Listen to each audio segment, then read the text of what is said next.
October 2006. 4 months married to one of the most famous actresses on the planet. 4 months after promises of eternal love under Australian stars. 4 months. And Keith Urban was checking into rehab. The fairy tale marriage the entire world celebrated was imploding in headlines. The man who had just conquered everything collapsed so violently that not even love could save him. This is Keith Urban, guitar virtuoso, 4-time Grammy winner, over 20 million albums sold. But behind this legend lies a brutal truth. A man who nearly died twice, not in accidents, but by his own hands. How does someone at the absolute peak of success relapse devastatingly just months after the perfect wedding? What happened behind the scenes that cameras never captured? And how did he survive when the entire world watched his fall in real time? But before we answer those questions, we need to go back in time. Because Keith Urban's battle didn't start under spotlights. It started in a place nobody had ever heard of. Caboolture was not a town where dreams were born. It was a place where dreams went to fade quietly under the weight of ordinary life. Dirt roads stretched between modest homes. The nearest city, Brisbane, felt like another world entirely. And in that isolated pocket of rural Australia, Keith Urban grew up knowing what it meant to want something the world around you could not offer. His father, Bob, worked relentlessly at the local convenience store, hands worn rough from stocking shelves, counting change, and opening early, closing late. His mother, Marianne, bent over her sewing machine late into the night, turning fabric into income one stitch at a time. Money was never abundant, luxuries were non-existent, but love, fierce and stubborn, filled the spaces where comfort could not reach. When Keith was just 6 years old, his father made a decision that would alter the course of his son's life forever. With money scraped together from months of careful saving, Bob walked into a music shop and purchased a second-hand acoustic guitar. It was not expensive. It was not even beautiful. But when he placed it in Keith's small hands, he whispered words the boy would carry for a lifetime. "This is yours. Make something of it." Keith did not just hold that guitar, he clung to it like a life raft. While other children played football in the yards or rode bicycles down dusty roads, Keith sat on the front porch, fingers bleeding from steel strings, learning chords by ear from the radio. He played until his fingertips cracked. He played until neighbors complained. He played until the guitar became an extension of his body. Inseparable, essential. By age 8, he was entering talent competitions across Queensland. School halls, county fairs, local festivals. Anywhere a stage existed, Keith stood on it. His voice had not yet deepened, but his fingers moved with a precision that startled judges twice his age. He did not always win, but he always remembered. Every ribbon, every polite clap, every moment under lights, however dim, became fuel. At school, he was the quiet kid, the boy who did not fit neatly into the rough-and-tumble world of Australian sports culture. He was too thin, too focused, too different. While classmates spoke of cricket scores and weekend plans, Keith spoke only of music. He had no language for anything else. Years later, he would confess, "I felt like an alien in my own town. Music was the only place I belonged." By his early teens, Keith was performing in clubs and pubs, venues that reeked of stale beer and cigarette smoke, places where grown men drank away disappointment and Keith sang theirs back to them. He was too young to drink, too young to drive himself home, but old enough to understand the power of a song to still a rowdy room. His father drove him to gigs, waited in parking lots, and drove him home in silence. A silence filled with pride Bob rarely voiced aloud. But even as Keith's talent became undeniable, a shadow began to grow. The applause was never enough. The small-town stages felt like cages. And deep inside, a hunger gnawed at him. Relentless and raw. A hunger not just for music, but for escape, for validation, for proof that the boy from Caboolture could be something more than the town ever imagined. That hunger, in time, would drive him to greatness. But it would also nearly destroy him. By his late teens, Keith Urban had conquered every stage Australia could offer. He had won talent competitions, headlined clubs, recorded tracks that climbed Australian country charts, and earned a reputation as the boy with magic in his fingers. To the people of Caboolture, he was already a star. But to Keith, Australia felt like a beautiful prison. Nashville. The word haunted him like a prayer. Music City, USA. The place where legends were born. Where every street corner hummed with possibility. Where the Grand Ole Opry stage had held giants like Johnny Cash and Dolly Parton. If he could make it there, Keith believed, he could prove to himself and the world that he was not just talented. He was destined. In 1990, at 22 years old, Keith boarded a plane with a guitar, a suitcase, and a heart full of reckless hope.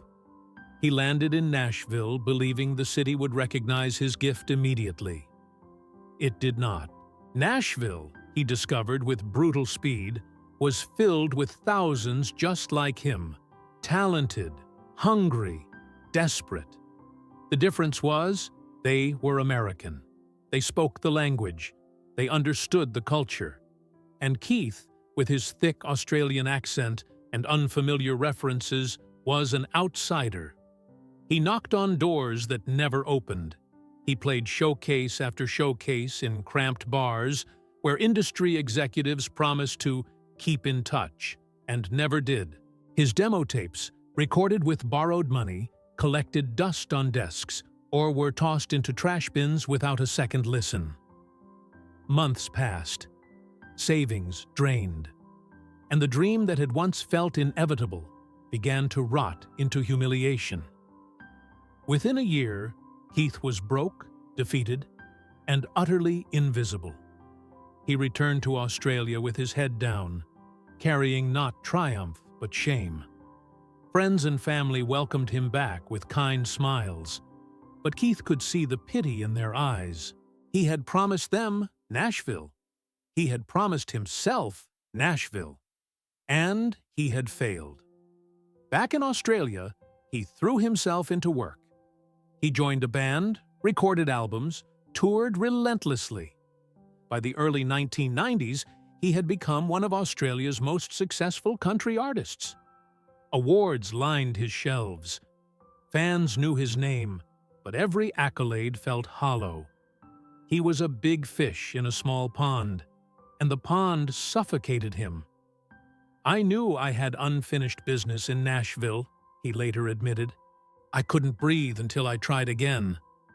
In 1992, Keith made a second attempt. This time, he did not arrive starry-eyed. He arrived hardened.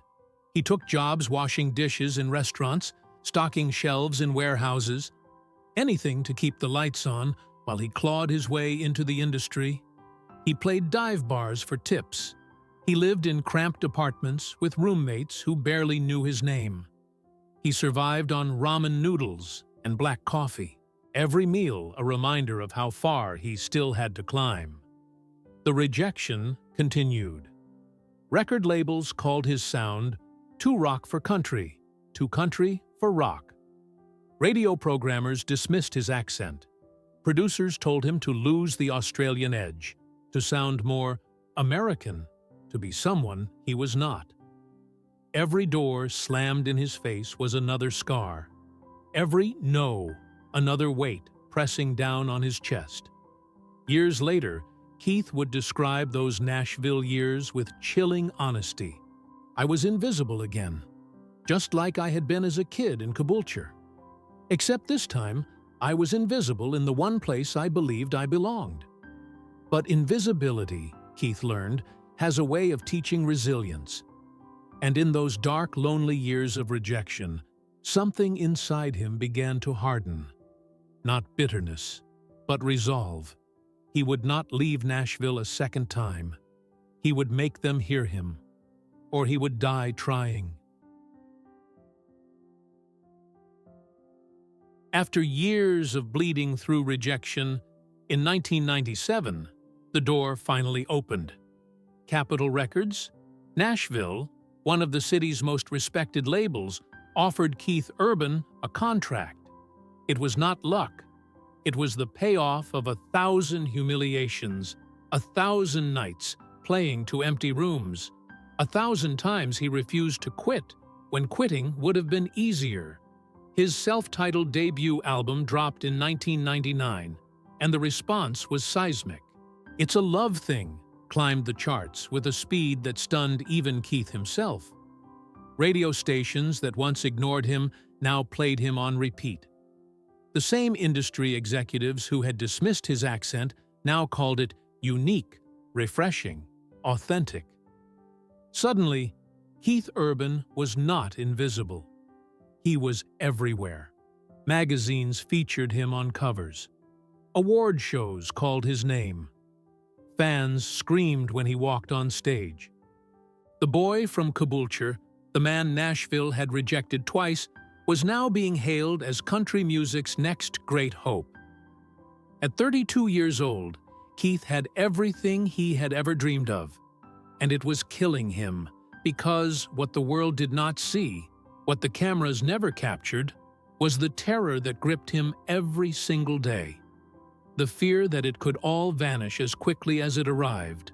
The crushing pressure to deliver hit after hit, to tour endlessly, to smile through exhaustion, to be the star everyone now expected him to be. And to cope with that pressure, Keith turned to the only things that offered instant relief: alcohol and cocaine. At first, it was casual. A drink to calm nerves before a show, a line to stay sharp during late studio sessions. But addiction does not stay casual. It metastasizes. What began as a crutch became a cage. Keith was drinking before noon. He was using cocaine between interviews. He was stumbling onto stages so intoxicated that band members had to cover for his mistakes. "I was drowning," Keith later confessed, his voice breaking with the memory. "I had finally made it, and I was drowning in the very success I had fought so hard for." Friends noticed. Band members whispered concerns.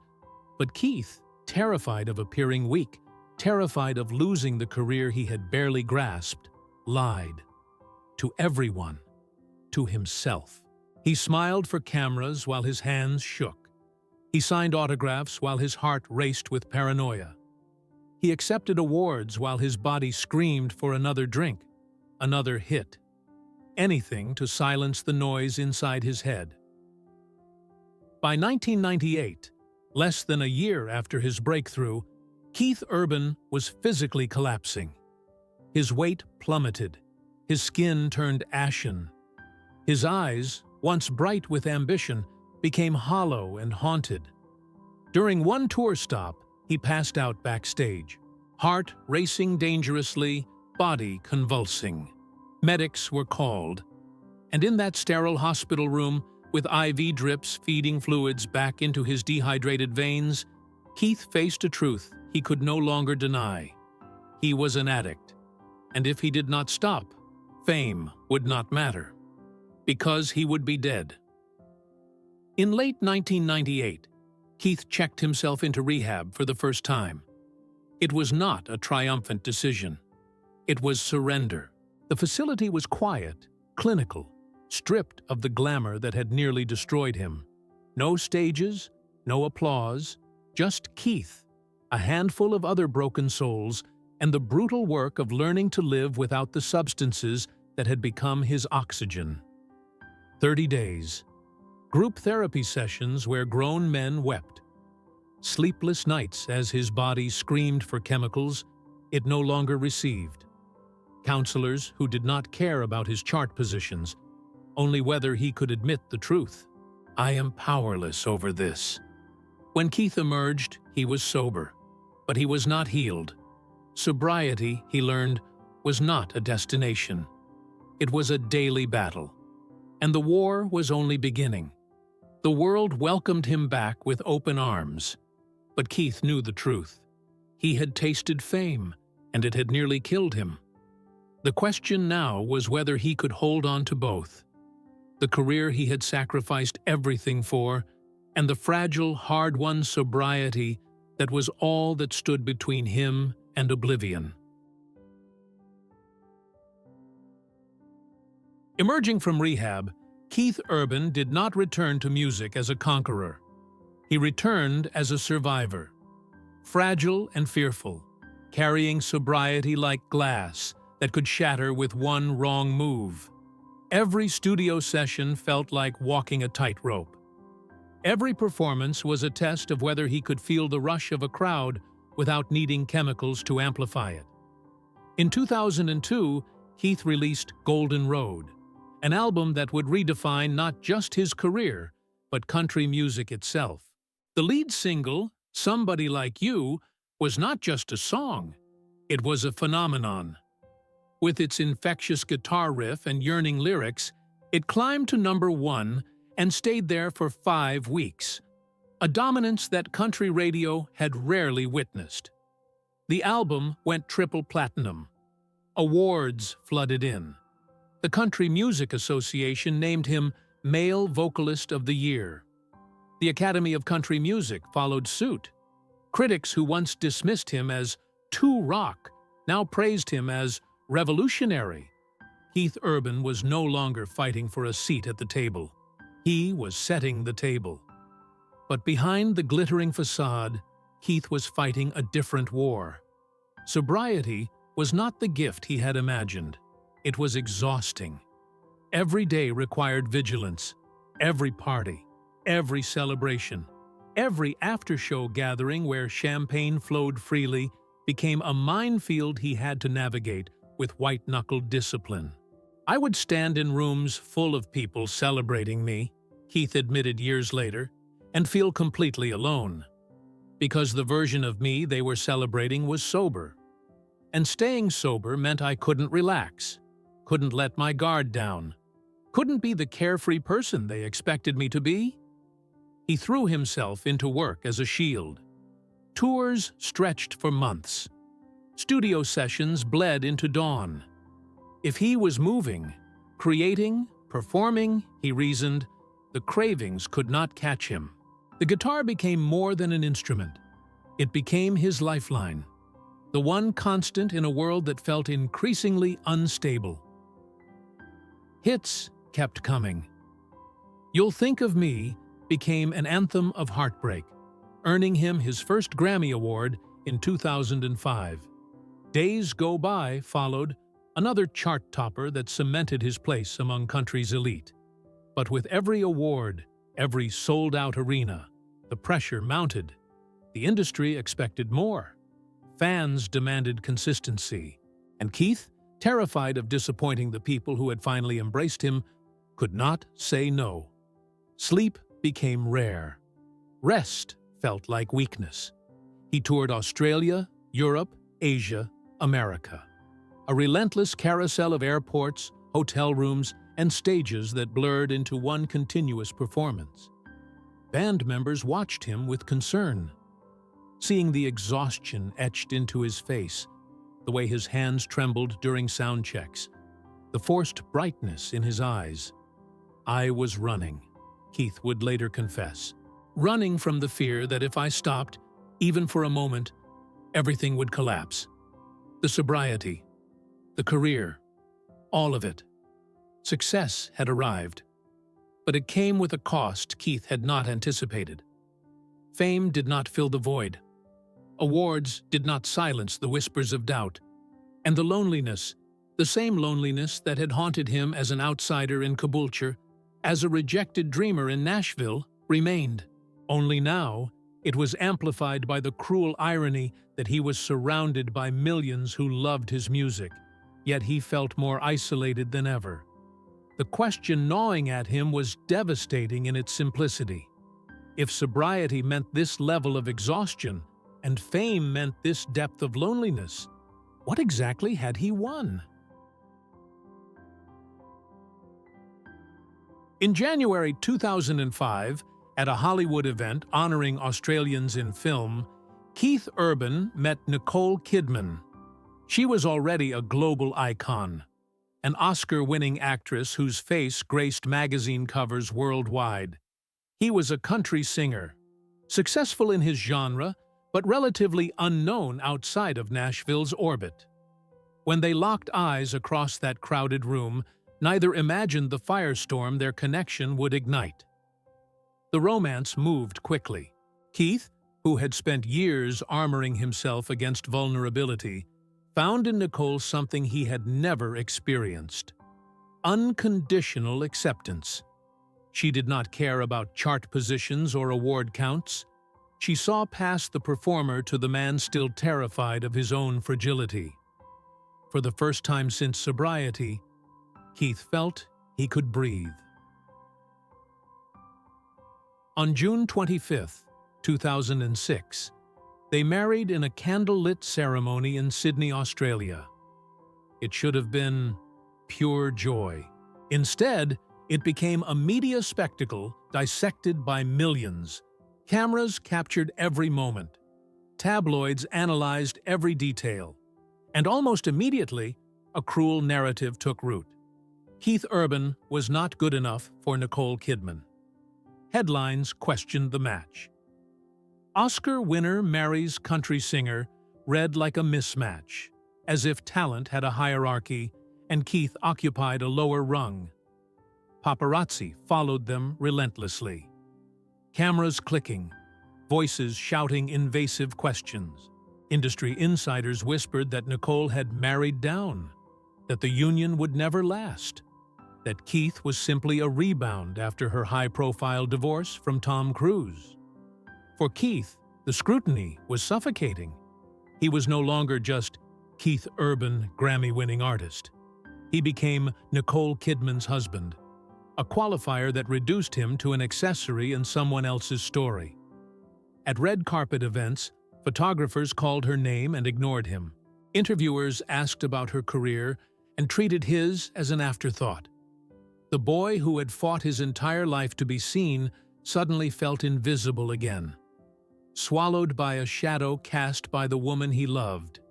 It messed with my head, Keith later admitted with uncharacteristic humility. I was proud of her, loved her fiercely, but I also felt like I was disappearing. The pressure intensified as they tried to merge two colossal careers. Nicole filmed on location for months at a time. Keith toured across continents. When they reunited, paparazzi documented every embrace, every moment, turning intimacy into public property. Privacy became a luxury they could no longer afford. Even their quiet moments were stolen, photographed through telephoto lenses, sold to tabloids hungry for scandal. Friends noticed changes. Keith, once eager to discuss his music, grew defensive when asked about his marriage. He deflected questions. He forced smiles during joint interviews, and behind closed doors, the weight of being not enough began crushing him again.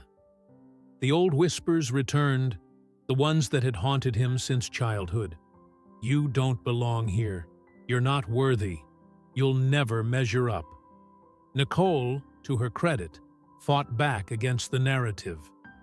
She spoke publicly about Keith's talent, his kindness, his brilliance as an artist.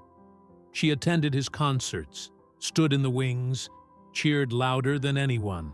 But her defense, though genuine, could not silence the noise. If anything, it amplified it. creating a dynamic where she appeared to be protecting him, which only reinforced the idea that he needed protecting. The marriage was real, the love was undeniable, but the pressure was relentless.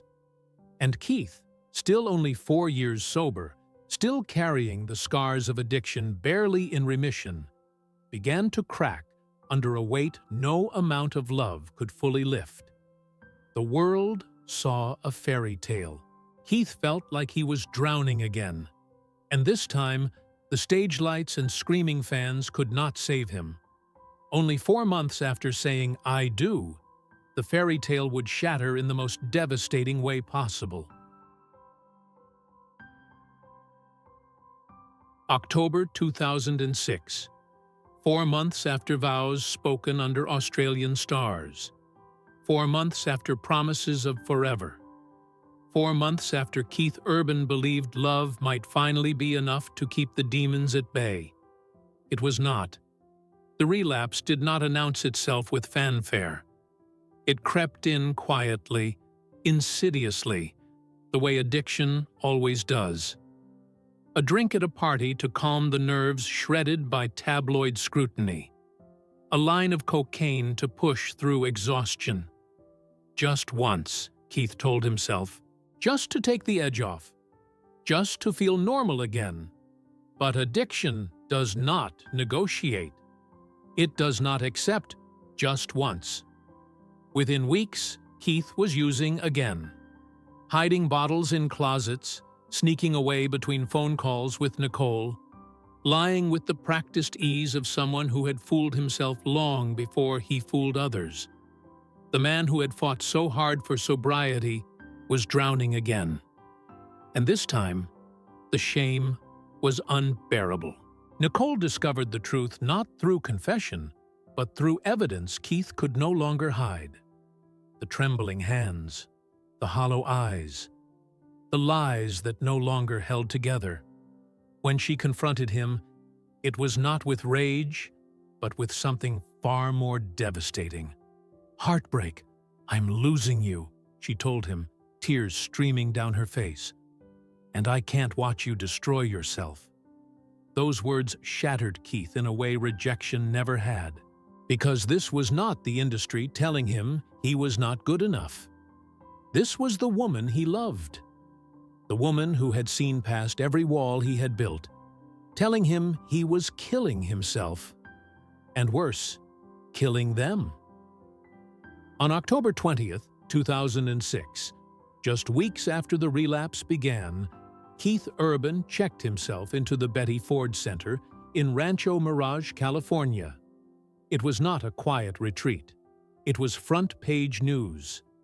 Keith Urban enters rehab, screamed headlines around the world. The fairy tale marriage that tabloids had doubted was now spectacularly imploding in real time. Cameras documenting every excruciating detail. The humiliation was total. 4 months married and already broken. The man who had climbed from invisibility to stardom was now reduced to a cautionary tale. Online forums mocked him. Radio hosts made jokes. And Keith, locked inside sterile rehab walls, had to face not just his addiction, but the wreckage it had created. Nicole, however, did something extraordinary. In a public statement that stunned the industry, she wrote, "I love my husband. Our love for each other is strong, and we are committed to our life together." It was not spin. It was defiance. She refused to abandon him when the world expected her to run. For 90 days, Keith underwent intensive treatment. Group therapy sessions where he confronted the roots of his addiction. Not just the substances, but the fear, the inadequacy, the relentless belief that he was never enough. Individual counseling that stripped away every excuse, every justification, until he stood face to face with the truth. He was an addict, and he would be fighting this battle for the rest of his life. The days were brutal. Withdrawal clawed at his body. Shame gnawed at his mind. At night, He wrote letters to Nicole, apologies inked with tears, promises he prayed he could keep.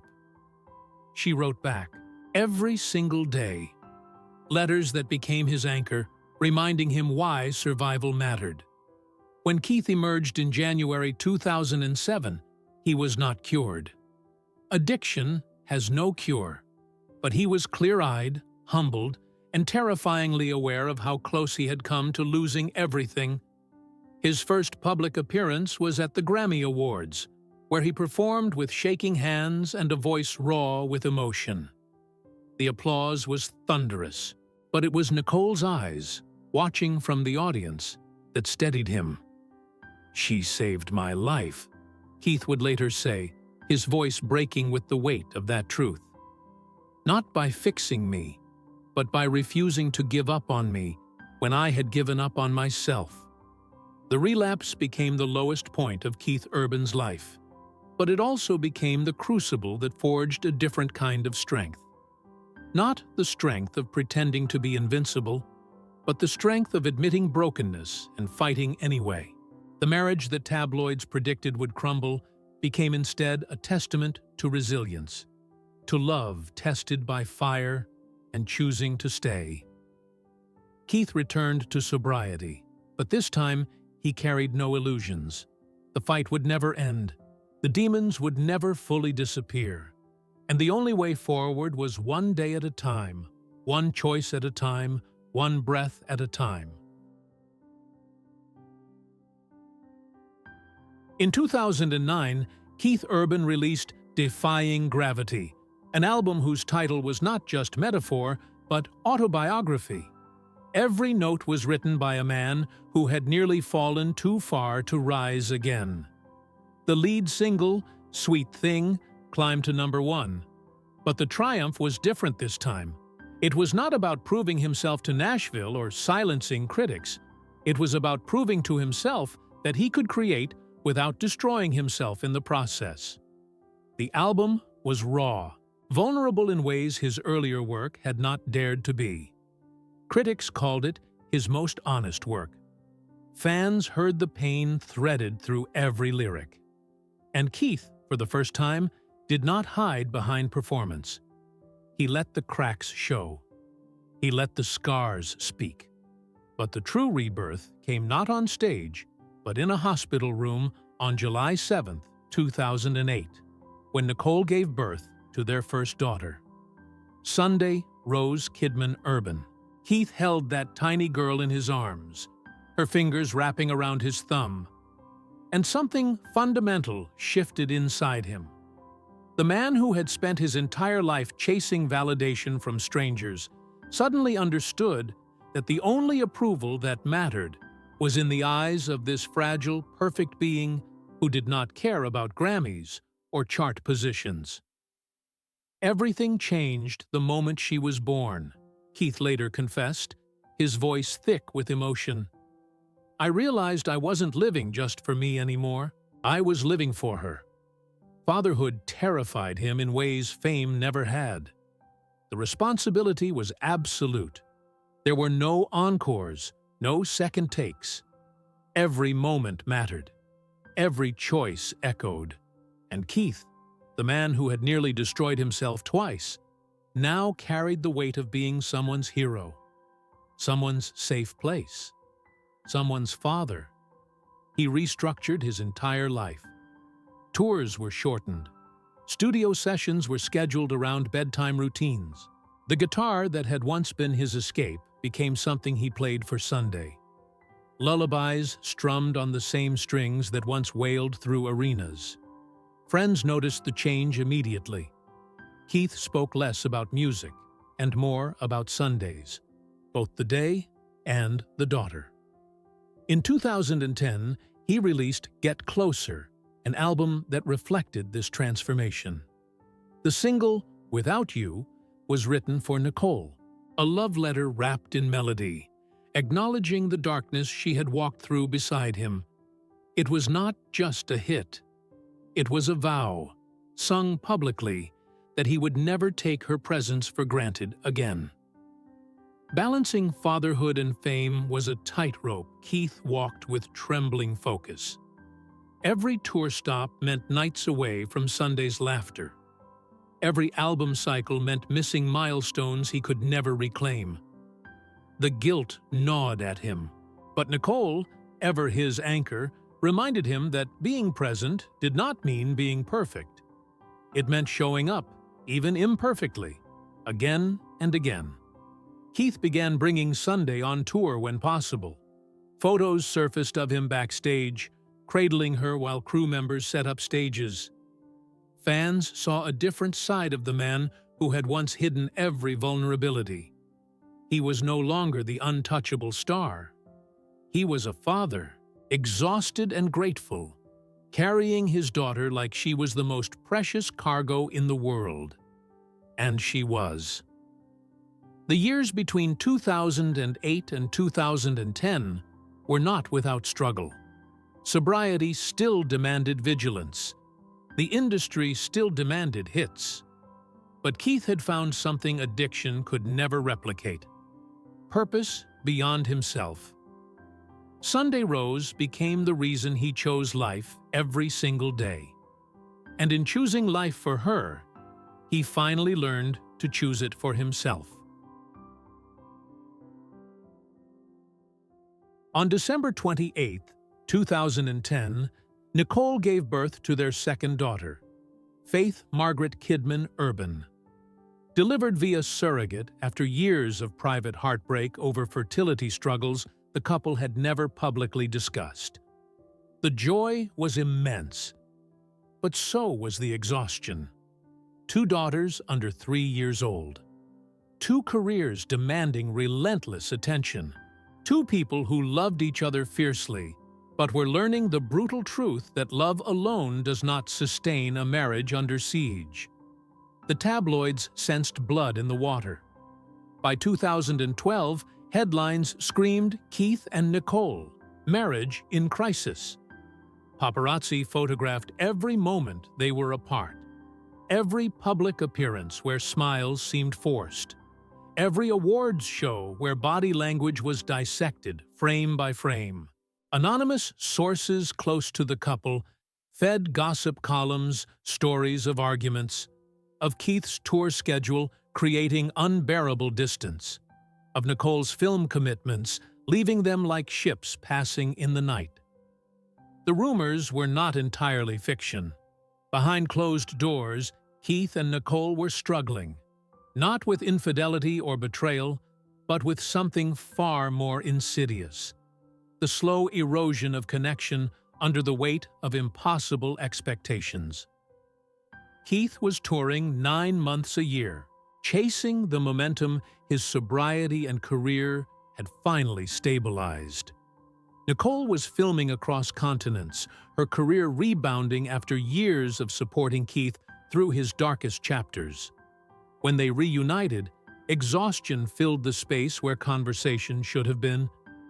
Keith would arrive home wired from performing, adrenaline still coursing through his veins, unable to shift into the quiet rhythm of family life. Nicole, drained from 12-hour shoots and the relentless demands of motherhood, needed rest. Not stories from the road. They loved each other, but they were forgetting how to be partners. "We were becoming roommates," Keith admitted years later, the confession heavy with regret. 2 people raising kids together but losing each other in the process. In 2013, they made a decision that saved them: therapy. Not as a last resort, but as an act of commitment. They sat across from a counselor and dismantled every defense, every justification, every way they had learned to avoid the harder conversations. Keith confronted his tendency to bury himself in work when emotions became overwhelming. Nicole examined her habit of carrying the family's emotional weight alone, refusing to ask for help even when drowning. The sessions were brutal.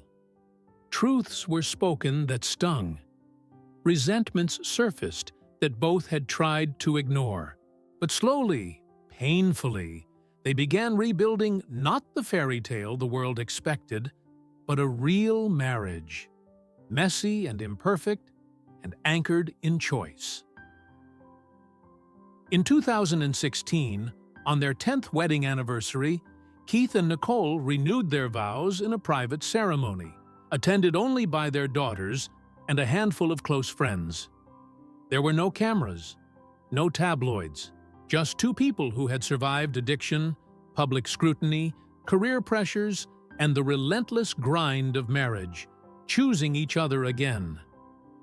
Keith wrote a song for the occasion, performed it with tears streaming down his face as Sunday and Faith watched, not yet understanding the weight of what they were witnessing. Two broken people refusing to break apart. The renewal was not a celebration of perfection. It was a declaration of persistence, a promise that even when exhausted, even when distant, even when the world whispered that it would be easier to walk away, they would stay. Not because it was easy, but because what they had built together was worth fighting for. Fatherhood deepened in these years. Keith learned to be present, not just physically, but emotionally. He read bedtime stories with his phone turned off. He skipped industry events to attend Sunday's school plays. He taught Faith her first chords on a guitar built to fit her tiny hands. And in those small, unglamorous moments, he discovered a joy that no stadium applause had ever delivered. The marriage survived, but it survived because both chose, every single day, to do the work love requires when the initial fire fades into the steadier, harder warmth of enduring commitment. In early 2015, Keith received the phone call every son dreads. His father, Bob Urban, the man who had worked endless hours in a Queensland convenience store to buy a 6-year-old boy a second-hand guitar, had been diagnosed with cancer. The prognosis was grim. Not years, months, maybe less. Keith was in the middle of a North American tour, performing to sold-out arenas, living the dream his father had sacrificed so much to make possible. But suddenly, every stage felt hollow. Every standing ovation rang empty.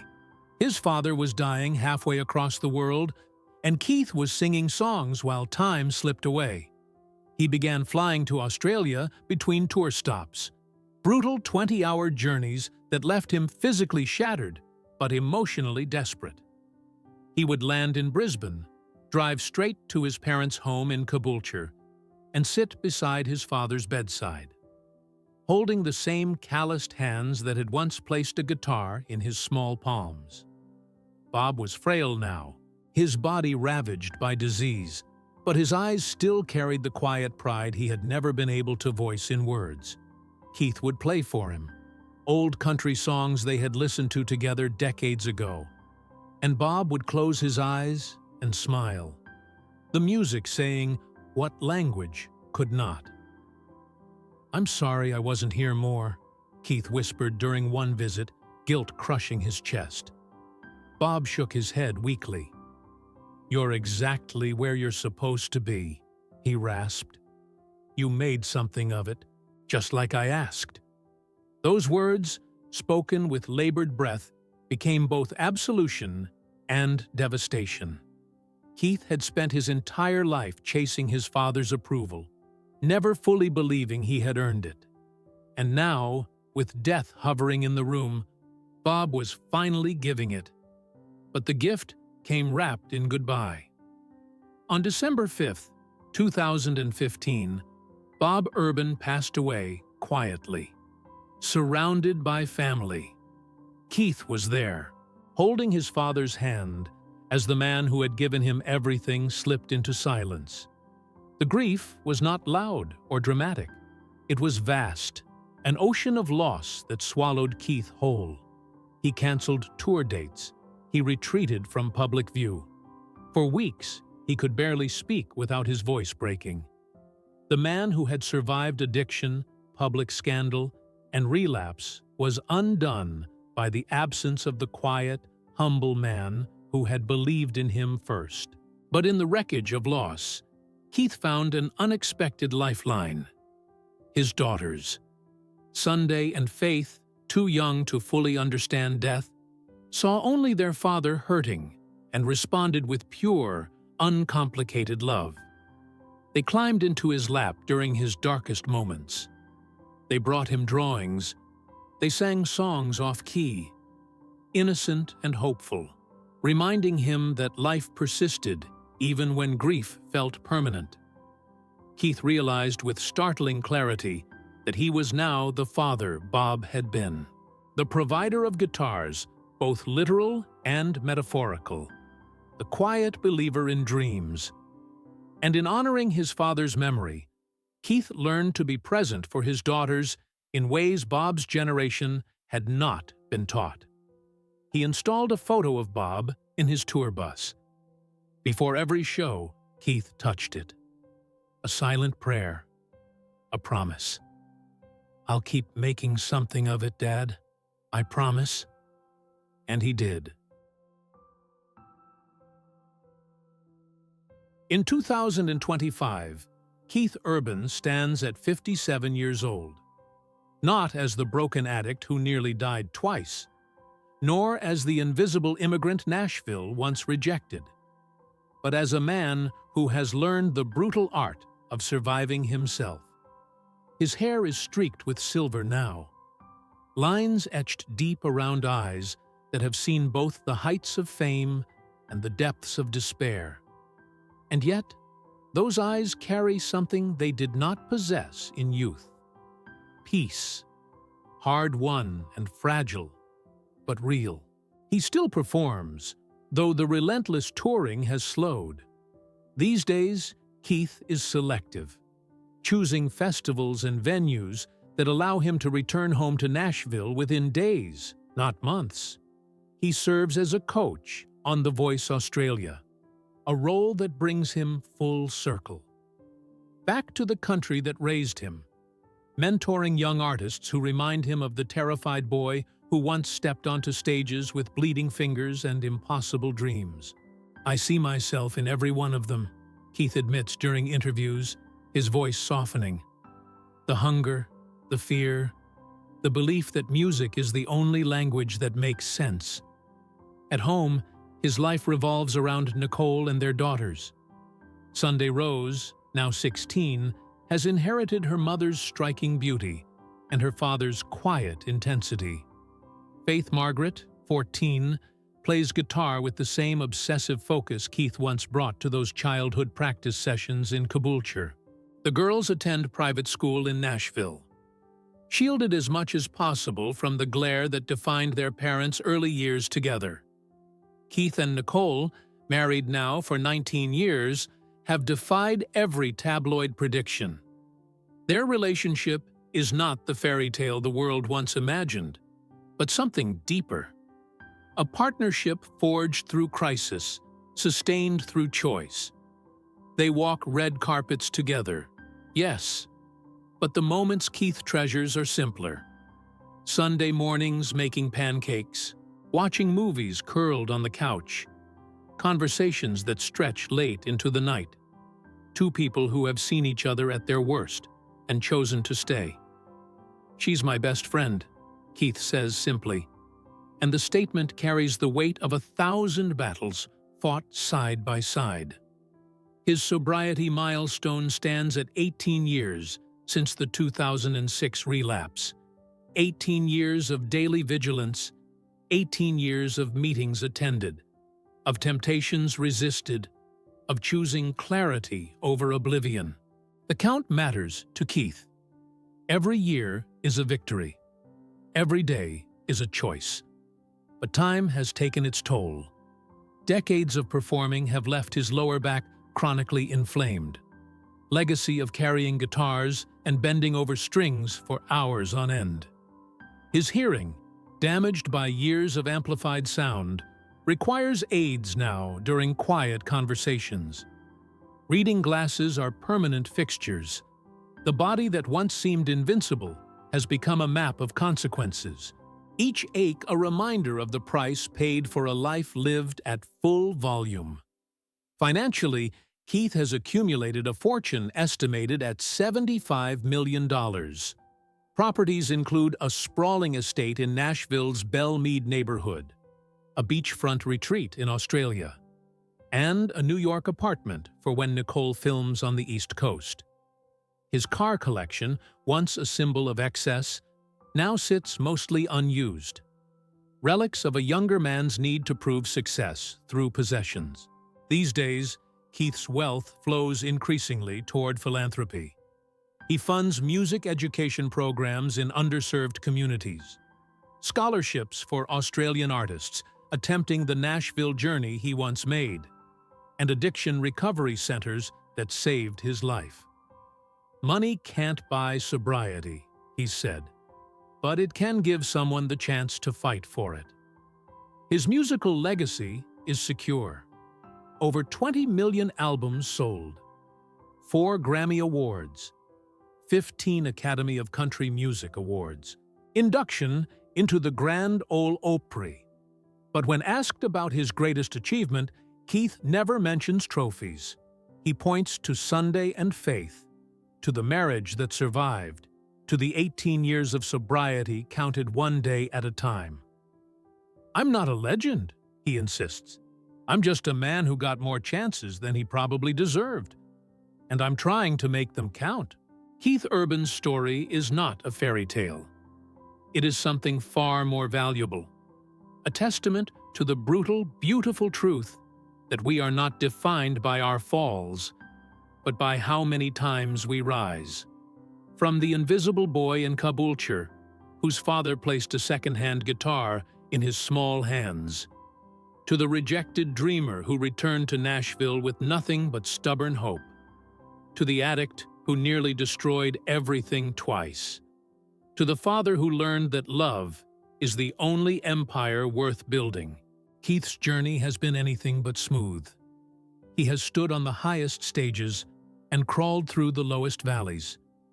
He has held Grammy Awards with the same hands that once shook from withdrawal. He has been celebrated by millions and felt utterly alone in rooms full of applause. He has been loved, broken, rebuilt, and loved again. And through it all, one truth has persisted. Survival is not about perfection. It is about persistence. Today, as Keith looks toward the future, he speaks less of records and more of memories. He talks about watching Sunday and faith grow, about being present for milestones his touring once stole. He mentions, almost shyly, the idea of retirement. Not from music, but from the relentless pace that nearly killed him. "I want to grow old with Nicole," he says quietly.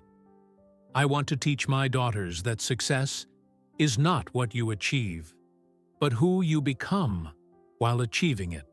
His legacy will not be measured only in platinum albums or sold-out arenas, though those accomplishments are undeniable. It will be measured in the lives he touched through his vulnerability, the artists he mentored, the addicts he inspired to fight one more day, and the 2 daughters who will carry his lessons long after the final note fades. Keith Urban is not perfect. He is scarred, weathered, and still fighting battles the world cannot see. But perhaps that is why his story matters. It reminds us that legends are not born invincible. They are forged through failure, tempered by pain, and made beautiful by the courage to keep trying. If Keith's music ever moved you, if his story resonates with your own struggles, leave a like, subscribe for more untold journeys. Share your reflections below about second chances, redemption, or the power of never giving up. Because in the end, Keith Urban teaches us the most important lesson of all. The greatest song you'll ever play is the one that keeps you alive to play tomorrow.